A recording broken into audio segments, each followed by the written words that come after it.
Can we still say Happy New Year, Peggy? Or are we not really, right? Say Happy New Year until tomorrow. Once it gets to be middle of January, maybe that's it.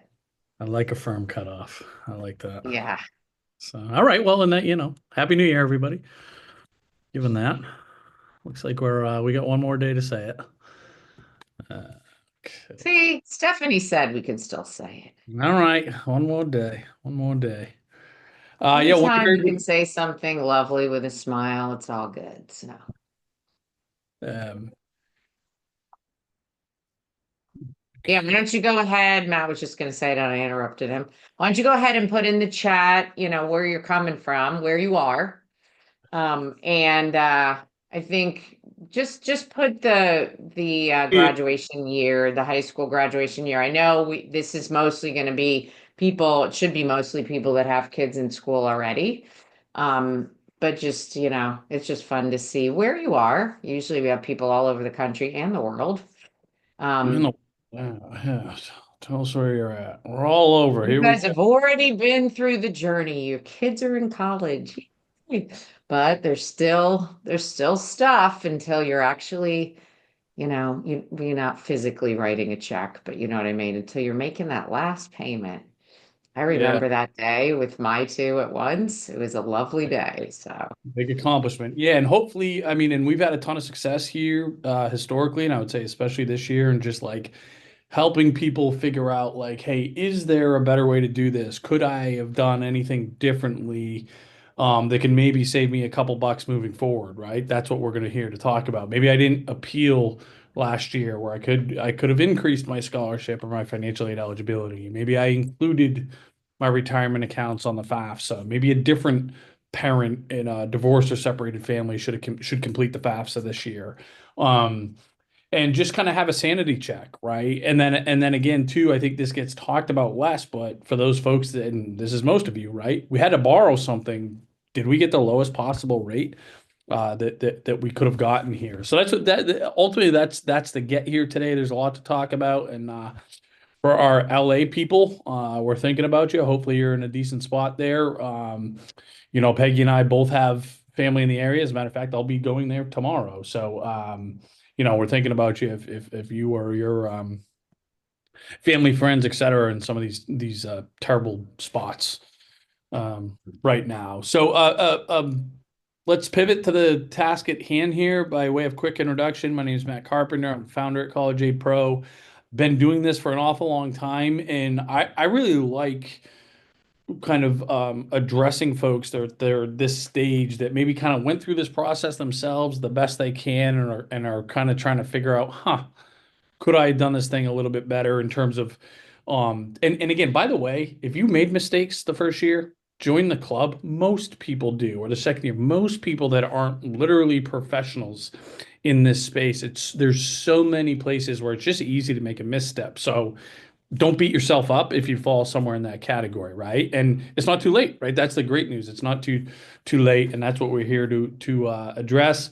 So again, happy to do it today. I'm checking in from we're on opposite coasts here, Peggy and myself. I'm just north of Boston in Salem, Mass. Peggy is originally, she always makes sure to correct me when I don't bring this up. Originally East Coast Jersey girl, now holding it down in Seattle. But Peggy, if you want us to say hi, we'll get cooking.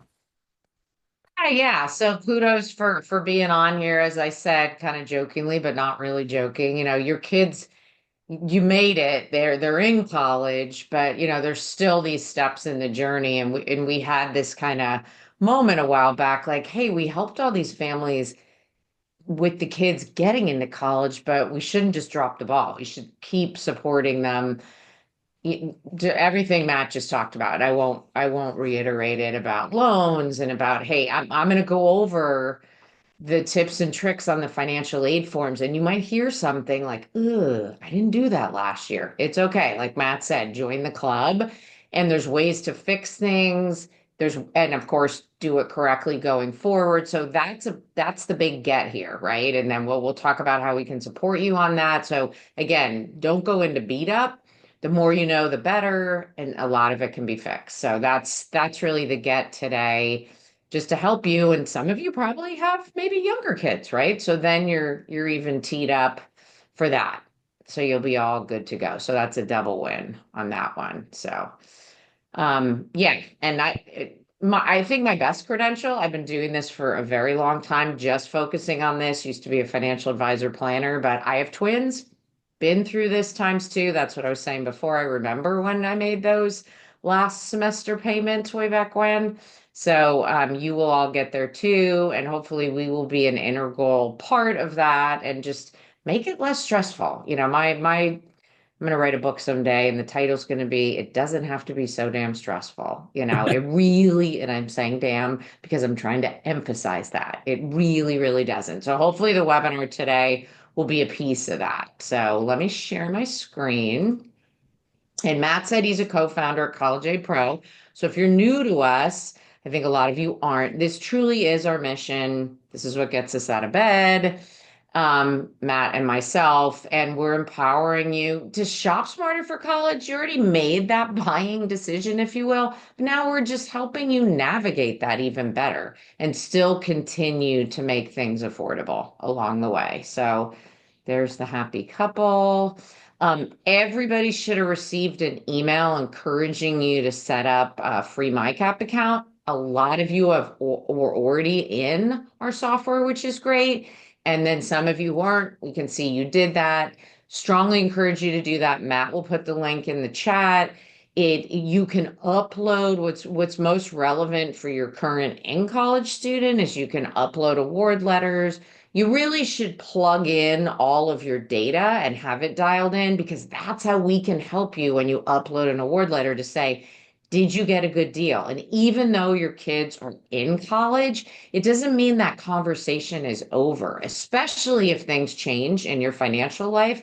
But even if they don't, there still could be opportunity to cut the bottom line, right? Maybe get some more money from the college, less out of your portfolio, your checking and savings account, less in loans.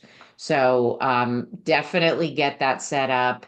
You can plug your child's school in, upload the letters, and we will translate it for you. And then we'll give you some data around, is this a good appeal opportunity? And we'll also help you look at the year and see how much funded am I based on the different buckets to help pay after I've gotten hopefully discounts from the college. So definitely go ahead and get that set up. So I'm going to turn it over to Matt now, but basically we want to do Matt's going to fly. It's going to be quick, but just a reminder, probably for most of you, just how all this works. And maybe for some of you, you might learn a few things that help make this all make sense. All right, turn it over to you, Matt. Yeah, 100% to Peg's point. I'm going to go super speed for the next few minutes just because, again, for most of you, you've already lived this, right? But I think it's important to zoom out a little bit and before we kind of drill down to the specific tasks at hand. So just quick refresher here, right? Financial aid, anytime we're getting a discount for the sticker price, that means we're getting some type of financial aid. And there's three basic buckets. There's need-based grants, right? Need-based grants is financial aid given based on our family's financial profile. And that gets presented to the colleges via the FAFSA, via the CSS Profile, or maybe schools like Princeton where they have their own institutional application. And then we have merit-based scholarships, right? These are discounts that are given just based on the student's credentials and what a particular college is looking for. And one of the big differences between these two buckets is merit-based scholarships. Generally speaking, we can count on those being there for all 4 years and remaining flat, whereas need-based grants can go up and down based on all the variables in our financial life. And then the last one is self-help financial aid, right? This is the least attractive bucket because it's not free money, right? That's coming off the top. However, there's still a reason why we recommend that every single person take advantage of this. And by the way, it's the only type of financial aid that every single family is guaranteed to receive so long as they've completed the FAFSA. So and I'll go into a little bit more detail shortly here. So need-based financial aid, that is the cost of attendance. So these insane sticker prices that these colleges have. I've seen some of the schools, Tufts, Wake Forest, et cetera, Syracuse, these schools that are all somewhere in the $90,000 range, going up to the $100,000 range. And I don't know if we said this at the top, guys, but put all your questions in the Q&A. That's where Peggy and I will be focused as opposed to the chat.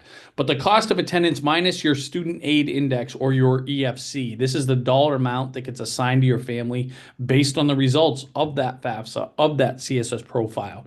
If it is less than the cost of attendance, now we are eligible potentially for some need-based financial aid. And how much aid we actually receive or don't is going to vary big time based on the specific college, right? Tufts is going to give a much different financial aid package than University of Michigan or University of Maryland, even if you have the same SAI that you're presenting to those schools, because they are private businesses. But we're going to talk about how we kind of play watchdog and we'll gut check the offers that you've received in previous years and what we can expect moving forward this year. Okay. And you can go to the next slide, Peg. Now, some of you, just by a lot of large numbers here, you're not eligible for need-based financial aid. And maybe you already found that out last year where the only amount of financial aid that you received was the federal direct student loan, right? I think, Peggy, I can see whatever you're doing on the screen Oh, there. sorry. Oh, I you're good. can't, I'm really sorry. I can't see the Q&A thing and I was trying to figure it out, but I'll stop. Never mind. You're good, pal. It was only distracting me, probably not other people. I'll stay more focused. But a percentage of you probably maybe experienced some disappointment where you completed the CSS profile, you completed the FAFSA, you sent it to the colleges, and they just said, "Hey, here's your $5,500 federal government student loan, and that's it." Right? Or maybe, and hopefully there was a merit-based scholarship attached to it, but you weren't eligible for need according to that college, according to the kind of financial information that you presented to them. But hopefully we can again try to identify some opportunities for discounts, even if that is you, right? And the number one way that we do this is figuring out which colleges are going to give you merit-based scholarships. Now, again, for most of you, that kind of ship has sailed. We are where we are, but it doesn't mean that we can't go back and appeal for additional consideration, whether we didn't get any merit and now we want to, or we want to try to advocate for ourselves to get some, or we got some merit, but we want to increase that. And you can go to the next slide, Peggy.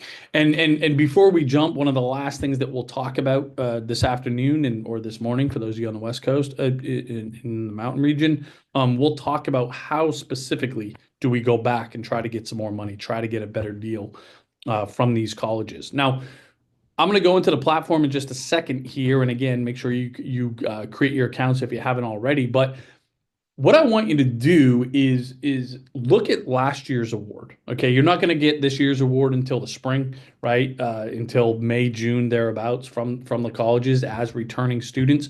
But I want you to go back and look at last year's award and figure out, okay, what did this school offer you? How does that compare with the student aid index according to what your FAFSA says? Okay, were you eligible for need-based financial aid at whatever college you ended up at, and did you get any? Okay, and then we want to gut check that, and I'm going to show you exactly how we do that right now. If I could share my screen, please, Peg. Yep.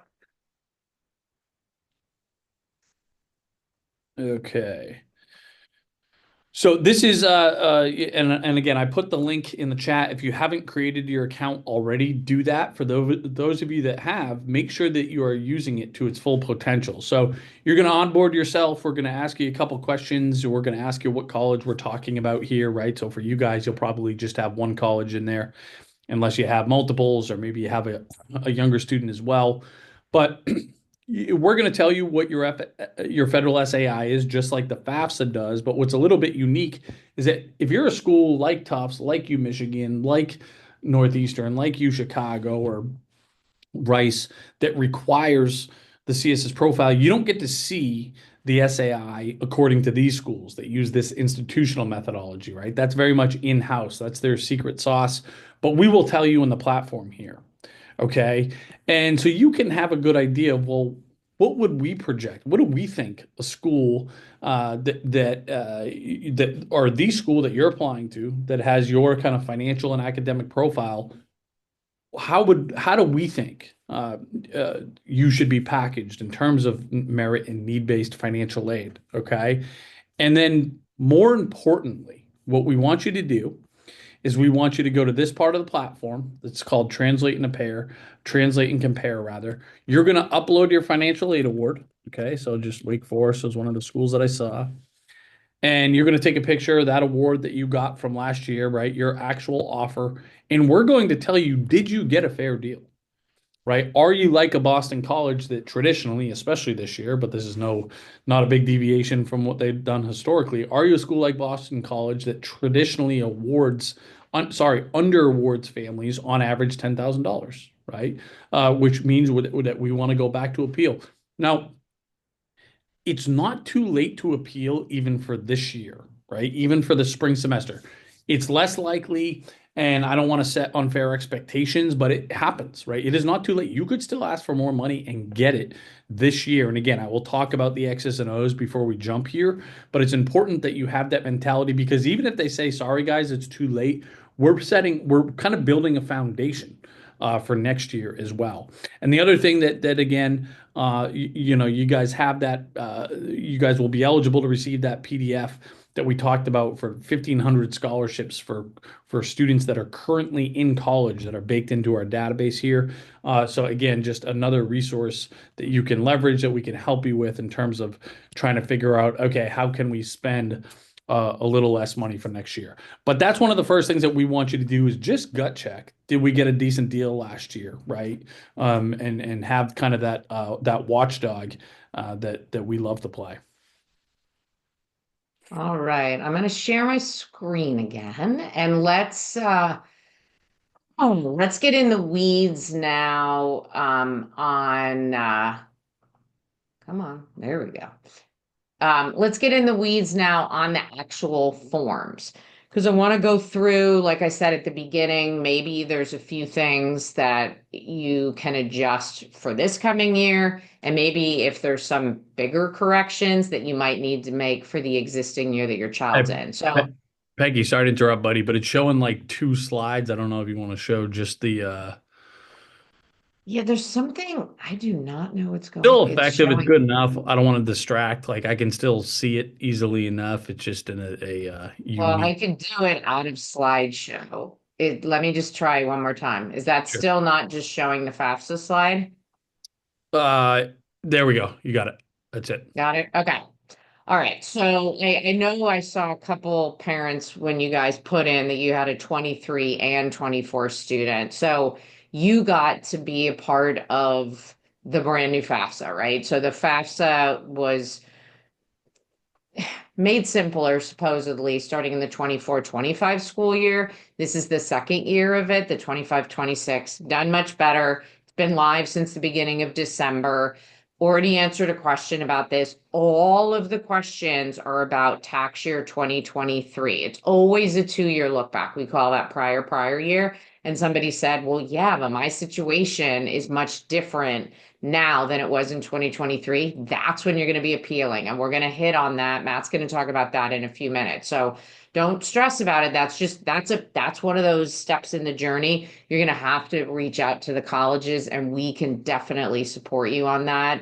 We've been doing it for thousands of families. So big takeaway for the FAFSA is if you are divorced or separated, and maybe when you did it last year, you were not, and now you are, or maybe you just always have been, only one parent submits the FAFSA, and that's the custodial parent. That's what they call it, the custodial parent. The definition of the custodial parent is the parent that provides the most financial support on a year look back from when you're submitting the form. So if you're sitting there listening and saying, okay, that's the new definition, I hear you, new as of the last 2 years, we do equal support, and then figure out which parent is the most advantageous.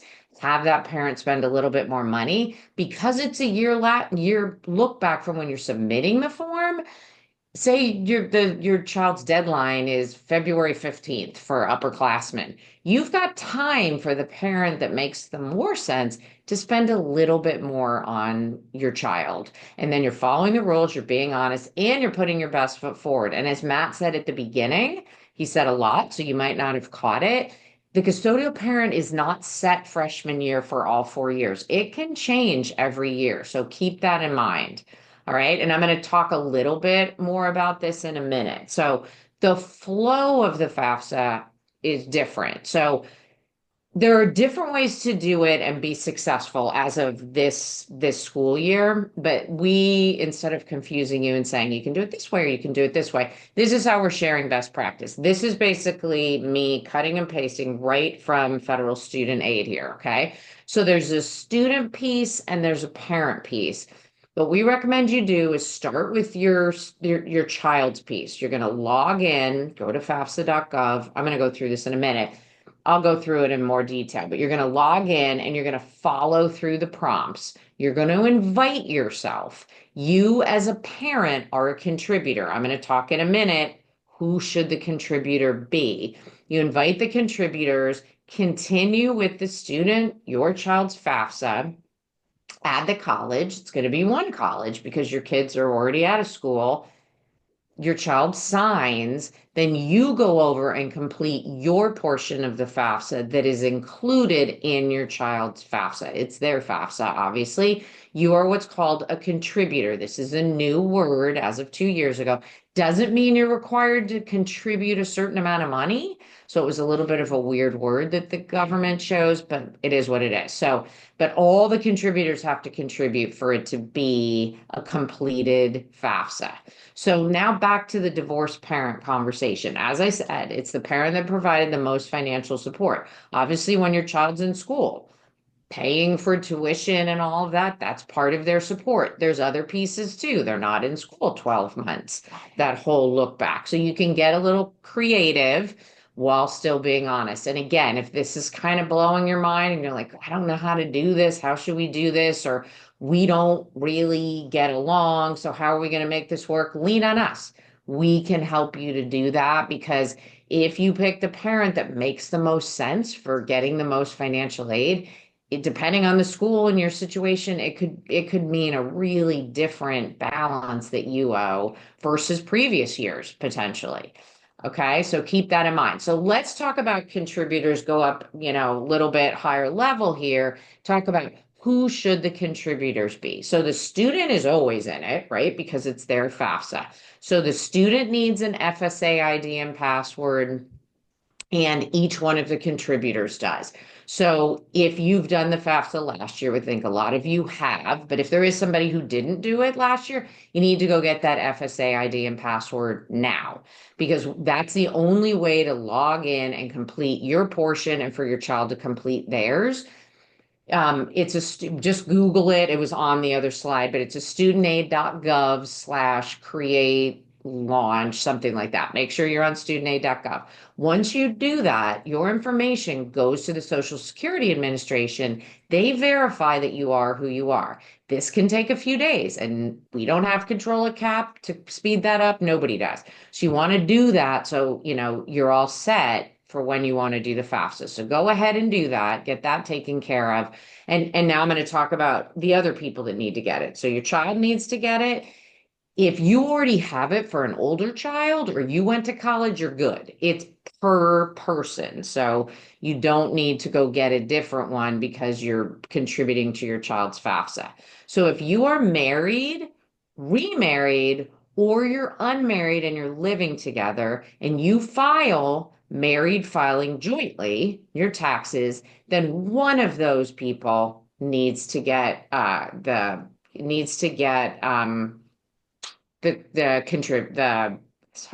sorry, let me just take a deep breath. Needs to get the FSA ID and password. Okay. So when you're married filing jointly, the reason why only one person needs to get it is because what you're going to do when you get in there is you're going to consent and approve for your IRS tax information to come into your portion of the FAFSA. Your child's going to do it too if they filed a tax return.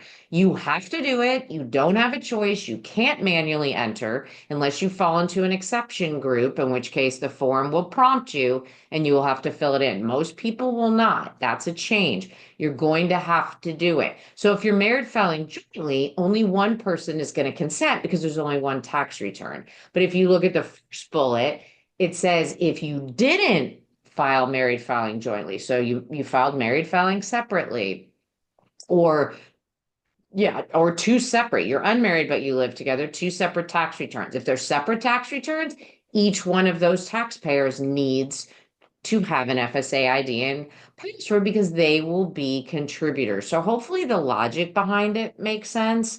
So married filing jointly, one, and the second bullet, just what I said. Married filing separately, both people. If you are divorced or separated, remember, only that custodial parent is involved in the FAFSA, hands down. So of course, only the custodial parent and the student will need that FSA ID. And then once you're in that FAFSA and you consent to have your data moved, you do it every year, but you can't revoke it once you do it. But I strongly recommend you do it. Otherwise, your child will not have a valid FAFSA. So a few tips and tricks that I want to hit on here. When you're doing the FAFSA and also the CSS profile, you do not, when they ask for net worth of investments in that section, you do not include your retirement account. So if you have a nice balance in a 401k, 403b, IRAs, those are not on the FAFSA at all. That balance is asked about on the CSS, but it is not part of the calculation of that SAI/EFC that Matt talked about at the beginning.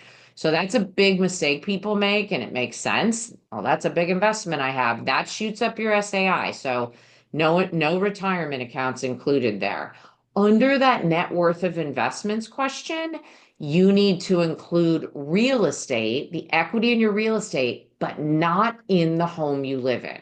So if you live in your home and you have a mortgage and you own it or partially own it, and the bank owns it, or you own it outright, that equity, the market value minus any loans, HELOCs that you have, that is not included. If you have other real estate, it is included, but not your primary home. And so keep that in mind for the FAFSA. We're talking about the FAFSA exclusively. If you have 529s and say you have 3 kids, like I had two 529s, you only include the balance of the 529 that you own at only the child you're doing the FAFSA for. So if you have 2 kids, like I did, Shannon and Brennan, I'm only putting Brennan's 529 balance under my net worth of investments. If I own the 529, it goes under me, not my child. Kids' assets are assessed much higher. So I'm going to say that again. Parent owned 529s, which is, I've never seen a child own a 529. Those go under the parent net worth of investments. If grandma has a 529, it doesn't even go on there. Okay. But you don't include your other kids. So if you have 2 other kids, nice balances in there, that is not included. Okay. If there's a question about work study, just click the box. It doesn't obligate you, but it gives you the option, gives your child the option. Also, most of you have your account set up. You see your estimates of your SAIs. You probably realize that a lot of schools, that doesn't mean that's what you're going to pay. You don't want to translate it that way because you could be surprised. When it comes to that secondary real estate that I talked about and your business, if you're a business owner, you're going to have to give the value of your business. You don't want to overvalue real estate or your business. You don't want to lie, but you don't want to overvalue. And many people overvalue, then they take out their mortgage. And so that's a higher number and it goes in the net worth of investments. On the line item that says what's the value of your business, they think, well, there's got to be a value. Some people, the value zero. Lean on us for this part of the process. This is what we're here for. We can help you value your real estate appropriately and also value your business. And then, of course, last but not least, do not miss deadlines. If you are eligible for need-based aid and you miss a deadline, that gives the college the opportunity, even for upperclassmen. And I've seen it. I have specific family examples I could give you where they give less money than the year before, purely because a deadline was missed. So keep that in mind. Now the CSS profile. If you know what this is, if your child is attending a school like Syracuse, a lot of private schools, Vanderbilt, Claremont McKenna, whatever, there's about 250, actually should change this slide, about 250 colleges that require it. Some, if your child was a freshman last year, you need to check with the school. Not all of them require it every year, but if they do, you want to make sure you have your ducks in a row. This is a longer form. The home equity in your primary home, unlike the FAFSA, is on the table. They ask you a lot of questions about your home, but it's still valid that you don't want to overvalue. They're going to ask for the market value of your property. They're not going to ask for the equity. They're going to do the math and they're going to look at your market value and maybe change it. So this is where you want to be careful. If you're a business owner, of course, the business is on the table. They're going to get way more in the weeds, asking you gross receipts, gross expenses, percent of ownership. It's much more detailed, whereas the FAFSA just said, the FAFSA just says what's the value of your business. A reminder, if you're divorced or separated, or maybe you were not when you did it last time, that there's a custodial parent that's going to be the same as what you designated for the FAFSA, but the non-custodial parent at most of these schools is involved, and there's a non-custodial profile that needs to get submitted. They both get sent, the CSS and the non-custodial profile, to College Board. It's private, it's separate. So that privacy is maintained, and most schools are going to look at both. If there's an issue where, and there's many different cases of this, where the non-custodial parent cannot submit or is off the grid or in jail, or it's actually not healthy for the child to be interacting with that biological parent, there is something called a non-custodial waiver that needs to get submitted to each college to say, hey, I know you want both forms, but this is the reason the non-custodial parent isn't going to submit. Please approve this so that you will move forward with financial aid based on the custodial parent and the student's information. There is a College Board form, easy to find when you Google it, but you want to check with each school and make sure they're not using their own variation of the form, because you don't want to fill it out, submit it, and then find out they don't accept it. Then you got to do it all over again. Okay. So that's how the CSS profile works. A couple tips and tricks here, and then I'm going to turn it back to Matt. On the CSS profile, there are questions that are required. There's questions that are not required. I'm not sitting here telling everybody on this webinar, never answer a non-required question, because sometimes it makes sense to answer it. Depends when I'm working with families. Sometimes I want them to do that. But in general, we're planting the seed. You do not have to answer all the not required questions. And sometimes it's to your benefit not to. You're going to be uploading tax returns, as you know, because you did it last year and the year before, depending on the age of your child that's in college. So you're not trying to lie. You're not trying to hide stuff. They're going to see all that stuff. But sometimes it just helps. So that's the first thing. Just like on the FAFSA, you don't want to overvalue. In this case, we're saying your primary residence, because that's on the table, like I said, as well as your other real estate. All right. When it comes to 529 accounts, it's different on the CSS profile. First of all, if you're the owner, same thing. That's a parent asset. Don't put it under your child's investments, because that'll shoot up your SAI. But you have to include all your kids' balances. They have an allowance to pull that out. Very high balances with your other kids. That's something you can appeal. Reach out to the college and let them know, hey, I have 100,000 in my other three kids. Well, that's 300,000 bucks that should be off the table. And their allowances probably aren't covering that. So keep that in mind. On the CSS profile, they ask you, and every parent has a question about this one, how much can you pay for this coming year of school that you're doing the form for? You need to be really careful here. You don't put zero if that's not the case, but how you answer this, like it says in the bullet, it doesn't help you, but it definitely can hurt you. So we can't tell you how to answer that through the Q&A. We'd have to talk to you one-on-one. You want to put something that's reasonable, but you never want to put something that's more than what you think that college is calculating your SAI/EFC to be. And you'll have a good feel for that if you're in our software. And you can meet with us one-on-one, and we can get in the weeds on that school and what we think you should do. They also ask about future earnings on the CSS. This is all stuff they don't do on the FAFSA. Again, don't overestimate them. Put the minimum amount that you know you're going to make. They ask about 24. 24 is done, right? So you know if you got a bonus or whatever. 25, we're at the beginning of 25. So do not overestimate that. Um, Last two, there's a special circumstances section, which again, not on the FAFSA.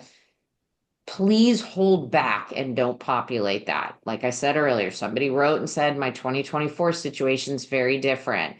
Don't write all that in there. You want to keep that in your pocket and then you want to appeal. You want your child to get their award letter and then you want to say, thank you very much. But now I need to explain how our situation is not what you saw from 2023. And I want you to recalculate and potentially give us more aid. It's just better to keep that in your pocket than to pour it all out on the form, get an award letter, and then realize this isn't what I was expecting. It doesn't even look like they read what I wrote. And then they tell you, yes, I did. It just, you're in a position of leverage if you hold that back. And then, of course, just like the FAFSA, you don't want to miss deadlines. It's crucial. So that's the for this audience, it's easy, right? Go look up your child's school, see what the deadline is for upperclassmen, and just get it in before the deadline. If you're eligible for need-based aid, you definitely want to be all over that. It's typically different than the incoming freshman deadline, but that's just Google it. It's easy to find. All right, so those are the tips and tricks. We brought this up. I'm going to turn it over to Matt that appealing is a step in this process. It's not something that, 1 out of 50 families even contemplate doing. A lot of people do it for many different reasons. So I'm going to turn it back over to you, Matt, to get into appealing. Yeah, so we've been teasing it throughout, obviously, and step one is to figure out it just as like a frame of reference, right? To say, okay, to calibrate expectations? Does it look like we got a fair deal for our kids, freshman year, sophomore year, whatever year you are in college? But let's just say, for example, you upload your award into our platform and it says, yeah, this is about what we would expect. You could still appeal, right? Again, there is no harm in asking, but you absolutely should appeal. If, for example, our technology has told you, hey, this is way less than we would expect for you to receive given your situation and given the college, right? And it's incredibly unlikely that they're going to do anything retroactively for the fall semester. I've seen it happen, but again, I don't want to set that expectation. But you have a pulse for the spring semester here, right? And again, worst case scenario, we're kind of laying some groundwork for next year, assuming you're not currently a senior in college. Now, where we appeal, how we appeal, that varies from one college to the next, and even within colleges, that can vary. Okay, but some general rules of thumb here: if we're appealing for more merit-based financial aid or some merit-based financial aid scholarships, that makes sense to do with the admissions office, and it makes sense for the student to be the loudest voice in the room. Really, they should be driving that conversation. If it is a need-based financial aid appeal, right, that happens with the financial aid office, and in most cases, that happens with the parents, right? This is where we're talking about how we value our business or our home, or there's been a change in our income, or something that we want to poke holes in the tax returns, right? So again, generally speaking, it makes sense for the parents to be the driver when we're appealing for more need-based financial aid. Exceptions on both sides of those, but again, and again, every college is different, but those are some fair general rules of thumb. And here's some best practices, right? Of just bringing some color, making this process much more human, right? It's kind of easy for these colleges to maybe give not the most generous offers when they can hide behind the keyboards a little bit, and it's a very impersonal process. Making it more human makes it harder for them to not go out of their way to try to help you guys, right? And try to give you some more money. We want to spoon feed them. Okay, make it easy for them to give you more money. What do I mean by this? Give them specific data as to why you should give us more money, right? Ask for a specific amount, right? So they can go to their board, go to their community and say, hey, here's the reason why this family needs more money, and here's exactly how much more that they need, right? Now, this is less feasible when you're already in college, but as you're applying to colleges, or maybe you're in a transfer situation, or you've taken a gap year, we always want to use colleges against one another, right? You heard me say it before, I say it multiple times every single day. These are businesses, very sophisticated, well-run businesses. They'll compete with one another over their products. Their products are your students, right? So we want to take advantage of that. And again, just being persistent, showing how much we care, but we're doing it in a polite way, in a kind way, right? This is not one of these.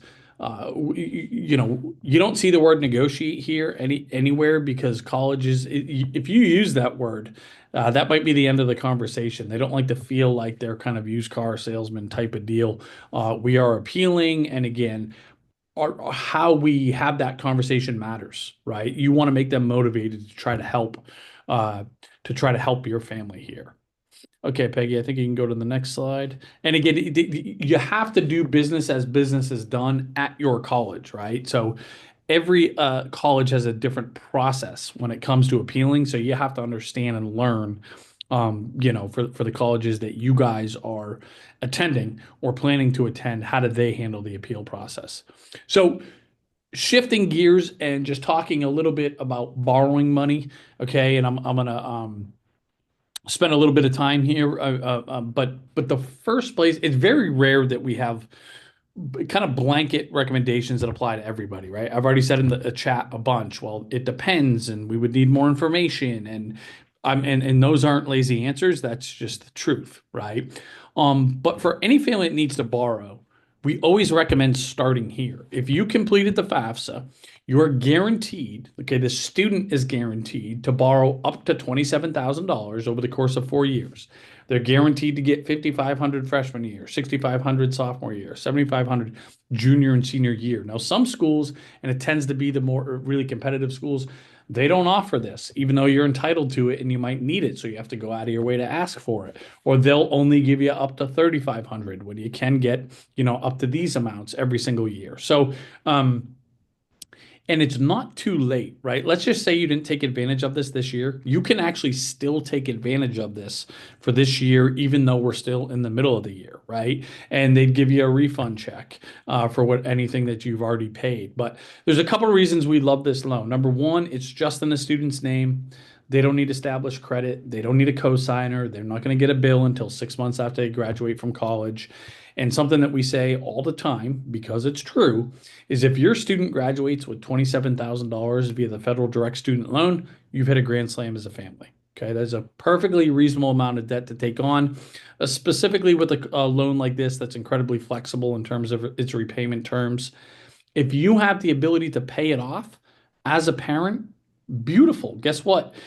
The kid is, excuse me, now your student is going to graduate with established credit, right? So it's a great thing to take advantage of, whether you want your kid to have skin in the game or not. So again, when it comes to borrowing, we have a pretty simple starting place, and it means start here, right? Okay. And these are I talked through this, but these are just kind of some steps in terms of how to actually execute it. But step one is complete the FAFSA and let the college know you want to take advantage of it. If it's not automatically, if you don't get it automatically, okay. And you guys are going to get a link for this. Matter of fact, I can put it in the chat now. If you scroll down on this link, which I'm going to share on my screen in a second here, you will see these steps. But after that federal direct student loan, we recommend that you at least apply for one or two private student loans. Here's three of the top lenders in a private student loan place: Ascent, College Ave, Sallie Mae. Apply for one or two of these to see what type of rates that you're getting in the private student lender market. Because this year, some of you may have noticed, some of you may have taken advantage of this loan. The plus loan is over 9%. And with the origination fee of 4%, it is effectively 10%. So for parents that want to borrow through the federal government, this year that loan was about 10%. Pretty stinking expensive. So if you still need to borrow for the second semester as you're thinking about next year, see what type of rate you get in the private student loan marketplace, right, via one of these lenders. Okay. And then you can compare that one to the federal program that you have as parents and see what that looks like. And usually, if you have okay credit, decent credit here, you're going to do better than, again, effectively 10% that the federal government offers. And then the other three places that you can look is that these three states, Massachusetts, Rhode Island, and Iowa, they are unique in that you can borrow through these state programs, all of which are pretty have some pretty decent features here. In addition to, or sorry, regardless of A, where you live, and B, where your kid goes to school. So for most states that have their own borrowing program, for example, Vermont, you either have to be a Vermont resident or your kid has to go to school at Middlebury or UVM or St. Michael's or one of these colleges in Vermont, right? Again, these three states are unique because you can be a resident of California and your kid can go to school in Colorado and you can borrow through Iowa. We just flag that because they're fairly competitive options, right? And we just want you to know it's on the table because in our experience, especially if you're not a resident of those states, you just don't even know that they are an option, right? And that's in kind of high level recommendation. What we want to do is just understand what are all of our options, what are the pros and cons of each, and then let's go execute the one that makes the most sense for our family. Right. And so this is kind of where to start and hopefully a simple way for you guys to just go fact check and do your homework and compare apples to apples. Because even and again, obviously you're going to look at the rates, but you also want to look at the repayment terms because I knocked the plus loan because of their rate, because they've earned that. 10% is freaking insane. However, they're probably the best lender of all the options here in terms of flexibility with repayment terms. There are some forgiveness programs if we work in civil service, right? So if we're a fireman or a nurse or a police officer, et cetera, there are some real reasons to consider the plus loan. So I don't want to dismiss it because it will be the best option for some families, right? So again, just I think that's important to look at as we consider the best way to pay for maybe the second semester, maybe next year. But let me quickly share my screen here because we got something we're really proud of, excited about, et cetera, and that is being able to help all you guys moving forward. Now, this is a really unique offer. Even before we talk about the discounts. So here's what I'm going to recommend everybody does today because we're only going to do a limited amount of these, okay? And the coupon is only for today. So if you're considering this, jump on it right now. Generally speaking, we charge $500 for this, $499. It's $100 off if you do this today. And again, if you haven't already, please put the link in the chat, Peggy. But here's what we're going to do. We call this an annual checkup and FAFSA renewal package. And here's what it comes with. Number one, if you haven't already completed and submitted your FAFSA and/or CSS profile, again, or if you're a Princeton or a Chicago that has their own financial aid applications, we'll do the financial aid applications for you. So you will not make any mistakes because you're going to have professionals doing them for you. Okay. So we'll make sure that you are going to be eligible for the max amount of financial aid moving forward. We're going to review what you got last year. So we're going to look at what did you submit for the FAFSA? What did you submit for the CSS profile? Did you get a good deal? Getting experts, educated assessment, right, for that. Okay. Now, guess what? Even if you've already submitted your FAFSA and your CSS profile, this is still a tremendous value. Okay. So don't overthink it here. If you're a family that borrowed last year, we want to see what you did, right? Was it Sally Mae? Was it the plus loan? Did you take advantage of Hess's program? We will look at that and then we'll let you know, is this the right go forward plan or is there an option where you're going to just get a better interest rate, right? So we will take a look at that. And again, we will make sure that as a part of that, you're getting the federal direct student loan across the finish line. You're going to get access to those 1,500 private scholarships that are just for in-state students. And then a lot of people have questions about their 529s. The biggest are, should we exhaust this all up front? Is there an advantage to spreading it out over the 4 years, right? If grandparents are contributing, what do we need to think about there? Again, let us give you firm recommendations of your best practice there. Okay. And then obviously any other questions that you have, right? Any other questions that you want to bring to the table. So what'll happen is take advantage of this today, guys. And again, don't overthink it, right? In the grand scheme of things, it's pretty easy for us to give you very tangible ROI here very quickly. It's going to cost you $399. And again, at a minimum, we're going to tell you, here's how you did last year. Let us do the financial aid applications for you going forward. And obviously, the expectation is that we're going to save you more money in this process based on our expertise, whether that's how we complete the financial aid profiles, whether that's how we negotiate, we don't use the word negotiate, how we appeal for more money this year and or next year. And make sure that you are optimized when it comes to paying for that bill or borrowing, right? But again, this is a tremendous value, so do not overthink this one. And we can only service so many of these. So even again, if you're considering it, buy it today. Take advantage of the $100 off because again, this expires at midnight, and we will probably, I would guess, fill up by then. If you have more than one student in college, so if you have more than one in college, the additional student is going to be another $300. Okay, so, and what'll happen is just buy the one today for $399, and as you are onboarding, one of the questions we'll ask you is, how do you have another student in college? If the answer is yes, and you want us to take care of everything for them as well, we will bill you for the additional $300. But just buy the one, and that'll lock you in. For underclassmen, for those that still have one in high school, that's going to be a horse of a different color, right? Because that's a completely different value prop, and we are earlier in the process, and we have a whole lot more deliverables that we have to come up with. But we will talk to you about, okay, how can we support you and your family? As a matter of fact, give me 1 second. I'm going to stop sharing for just a second.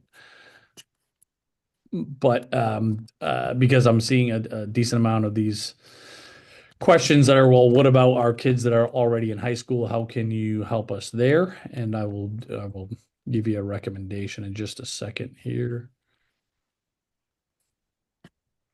But these are our full service packages here, right, for students that are still in high school. And I will throw this in the chat. What you can do is you can book a time to talk with somebody on our team right through here, and they'll give you the specifics in terms of how we can help your students that are currently in high school, right, that have not gone off to college yet, and we'll let you know exactly, here's what we can do, here's how we can help you, here's the fee structure, etc. But yeah, good question. Thank you. Okay. So let me see. Okay, so yeah, so hopefully that's clear, guys. Again, don't overthink this one. We are going to provide a ton of value, a lot more than the $500 one. So please let us help you. Make sure that again you got as good a deal as possible for the year that you're currently in it, and we're saving you more money moving forward and making sure that you're paying that bill the right way. And again, our team of experts are pretty phenomenal, and this is the stuff that we love. Kind of coming in here and saying, okay, how do we take where we are and just make it better moving forward? Peggy, did I miss Yeah. anything? Anything you'd add here? No, yeah, we're trying to, yeah, we're like we said at the beginning, you're in this stage. If you're not somebody that wrote in and said you have a younger child, yeah, so we're trying to help you finish out this year potentially, and then put your best foot forward for next year and Yep. take away some of the stress if we can carry part of the load for you. That's our goal here. The goal, 100%. All right, guys. Well, it was great. This was great. I mean, a lot of very engaged, kind of great questions. I mean, this is what we want, right? We want your questions, and yeah. Again, don't overthink this one. Jump all over it because we can only do so many packages at this price point, and let us grab the wheel from here and make sure that we're optimizing everything moving forward. And if you did not enjoy doing those financial, the FAFSA and the CSS profile in years past, please let us take that off your plate. And more than that, it's kind of how we present your situation that's going to dictate, the type of deal that we get. Absolutely. All right, everybody. Well, thank you again, and yeah, we're happy to help you here, and looking forward to getting the opportunity to work with a bunch of you guys one on one. All right. Have a great rest of the day, everybody. Hey Take guys. care.